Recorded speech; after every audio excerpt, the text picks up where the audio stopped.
在学习的路上，我们通常认为老师是给予知识的人，而学生是接受知识的人。好像老师永远站在高处，而学生只能跟随在后面。但是，教育最美妙的地方，往往不是复制，而是超越。当一个学生不仅学会了老师教的所有东西，甚至结合自己的领悟，做得比老师还要出色时，中文里有一个非常优美的成语来形容这种状态，叫青出于蓝。这个成语的画面感很强，它来自古代的染色工艺。青指的是靛青色，一种深邃的蓝色染料，而蓝指的不是颜色，而是蓼蓝，一种用来制作染料的草本植物。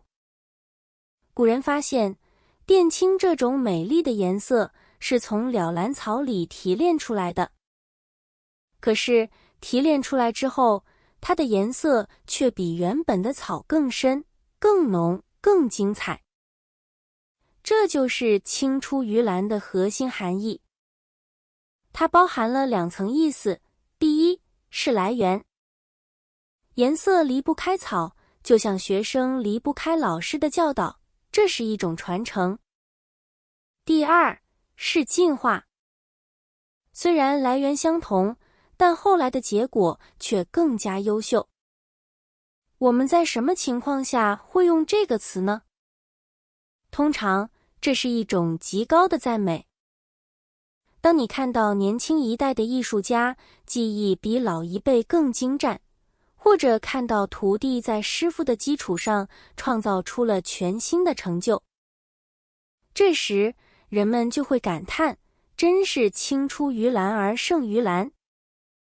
更有意思的是，这句话往往出自老师之口。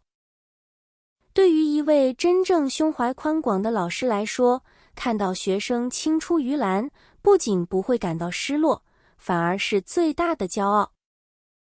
因为这意味着知识没有停滞，而是在新一代人的手中绽放出了更耀眼的光芒。所以，青出于蓝不仅仅是关于赢过别人，它描述的是一种生命的成长规律。感谢根源，但我们要长得比根源更高、更远。